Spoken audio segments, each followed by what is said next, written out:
Күндүн маанилүү жаңылыктар менен тааныштырып, бүгүн программасы студияда мен Тимур Владислав. Саламатсыздарбы? Алгач чыгарылыштын кыскача мазмуну менен таанышып алыңыздар. Ысык көлдө жыл башынан бери мыйзамсыз аңчылык жүргүзгөн 100 кылмыштын бети ачылды. Мурдагы президент Алмазбек Атамбаев ооруканага жеткирилди. Жогорку кеңештин депутаты Жанар Акаев парламентте Алексей Ширшов валюта рыногунда дагы бир схема түзгөнүн айтып чыкты. Ал кандай схема? Ысык көл милициясы жыл башынан бери туристтик экологиялык милициянын кызматкерлери тарабынан экологиялык коопсуздук багытында 100 кылмыштын бети ачылганын билдирди. Анықталған фактылар бойынша 64 кылмыш иши козголуп, анын ичинен 16 иш бойынша тергөө амалдары бүтүп сотко өткөн. Жалпы материалдык зыян 2,970,522 сомду түздү. Рейд учурунда Ысык көлдүн акваториясынан жалпы узундугу 27,500 метр 275 браконьерлик торлор тазаланып алынган. Мыйзамсыз балык оолаганы үчүн 25 браконьер кармалган. Бактарактарды жана бадалдарды мыйзамсыз кыюу боюнча 44 факт аныкталып, анда мыйзамсыз кыйылган 1507 даана бактарактар жана бадалдар табылган. Кыргызстандын Кызыл китебине кирген 2 күрөң аюуну аткан 1 киши кармалган. Ысык көл облусунун ички иштер башкармалыгы экологиялык коопсуздукту сактоону, мыйзамсыз иш-аракеттерден алыс болууну эскертет. Кыргызстанда мыйзамсыз аңчылык тыйылмак турсун, кийинки күндөрү браконьерлер Кызыл китепке кирген жаныбарларга кол салган фактылар катталууда. Жогорку кеңештин 25 майдагы жыйынында депутат Арсланбек Малиев Кумтөр кенинин кирешесинен Нарын облусуна дагы акча бөлүүгө каршы чыкты. Ал буга байланыштуу министрлер кабинетинин төрагасы Акылбек Жапаровду сындап, анын кызматтан кетишин талап кылды. Мен Кумтөрдүн Жетөгүз жана Тоң райондоруна акча бөлүп бергиле деп айтып келем. Бирок тилекке каршы өкмөтүбүз ошол токтомдо Нарын облусуна чыгарып жатат.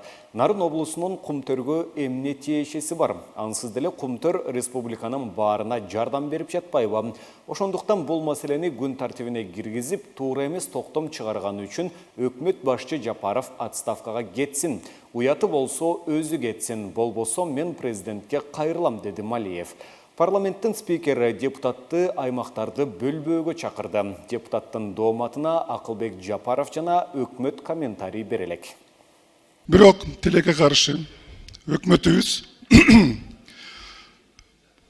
атаандашып, магабы же билбейм, элгеби ошол токтомду Нарын облусуна чыгарып атат, жардам берилсин депчи.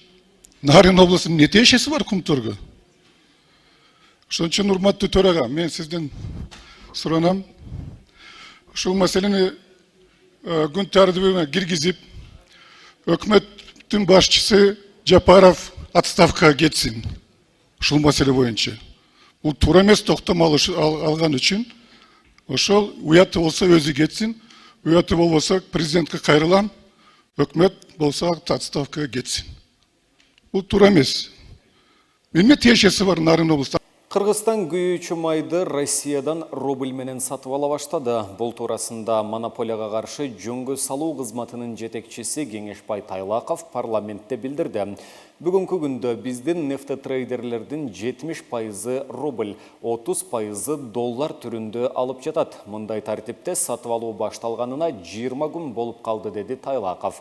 Ал эми депутат Дастан Бекешов доллар кымбат кезинде күйүүчү майды доллар менен, арзандаса рубль менен сатып алуу келишимине нааразычылыгын билдирди. Бул жагы кызык болуп жатат. Буга чейин рубль менен сатып алалы десек, Россия макул болбой жатат дегенсиңер, деди депутат. Ошондой эле Тайлаков Россияда күйүүчү майга ички рынок үчүн төмөн, экспортко жогорку баа коюлганын айтты. Ал бүгүн саат 14:00-дө ЭЭК министрлеринин жыйыны болоорун, анда экспорттук баанын жогору болушу тууралуу маселе көтөрөөрүн кошумчалады. Жогорку кеңештин депутаты Жанар Акаев парламентте Алексей Шыршов валюта рыногында дагы бир схема түзгөнүн айтып чыкты. Ал Россиядан башка өлкөгө чыгара албай жаткан рубльды Кыргызстанга алып келип, адалдап жатканын билдирүүдө.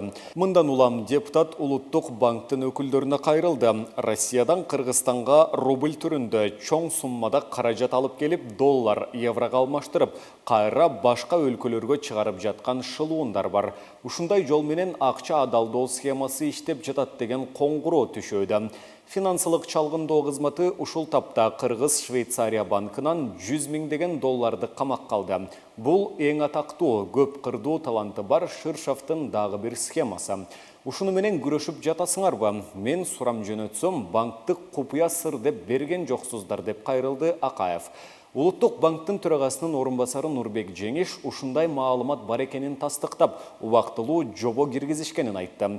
Каражат жөнөткөн өлкөнүн валютасы менен берилсин деген убактылуу жобо чыгардык. Мурда Россиядан рубль салып, доллар менен алып кетип жатышкан. Азыр андай болбойт, деди Жеңиш.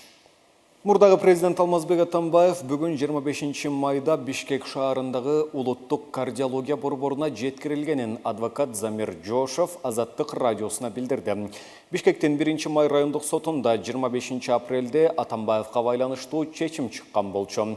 Медициналык текшерүүдөн өткөрүү тууралуу өтүнүч канааттандырылган. Бүгүн ошол чечим ишке ашырылып жатат, деди жактоочу Замир Жошов. Маалыматты мурдагы президенттин уулу Бишкек шаардык кеңешинин депутаты Кадыр Атамбаев тастыктады. Азырынча жакындарына Алмазбек Атамбаев менен жолугушууга уруксаат бериле электигин айтты. Мурдагы президент 2019 жылдын 8 августунан бери камакта отурат. 2020 жылдын октябрь окуясынан кийин бир аз убакыт эркиндикте болгон. 2020 жылдын октябрь айындагы жапырт башаламандык боюнча акыркы жараян 25 апрелде өтүп, Атамбаев алынып келинген эмес. Жараянда ага Бишкектеги улуттук кардиология жана терапия борборунан текшерүүдөн өтүүгө уруксаат берилгени айтылган. Ага чейинки сот отурумдарында ал ден соолугуна байланыштуу катыша албастыгын айтып, чыр чыгарган. УКМК тарабынан атайын операциянын жүрүшүндө жалпы салмагы 8 килограмм 350 грамм болгон банги заты табылды. Бул тууралуу аталган мекемеден кабарлашты. Тажикстан, Кыргызстан, Казакстан, Орусия каттамы боюнча өзгөчө ири өлчөмдөгү чийки апийим ташуу менен алектенген банги тобунун ишмердүүлүгү аныкталып, бөгөт коюлду. 25 майда Баткен облусунун Лейлек районунун Арка айылындагы чегара тилкесинде комплекстүү ыкчам издөө иш-чараларынын жүргүзүү учурунда ХТУ аттуу коңшу өлкөлөрдүн биринин жараны 8 килограмм 350 грамм болгон банги заты менен кармалды. Ал сотко чейинки өндүрүштүн алкагында жазык процесстик кодексинин 98 беренесине ылайык кылмышка шектелип, УКМКнын тергөө камак жайынын убактылуу кармоочу жайына киргизилди. Учурда бул кылмыштын башкадагы катышуучуларын аныктоо боюнча ыкчам иш-чаралар жүрүп жатат. Мына ушуну менен бүгүнкү берүүбүздү жыйынтыктайбыз. Кийинки эфирлерден амандашканча сак саламатта туруңуздар.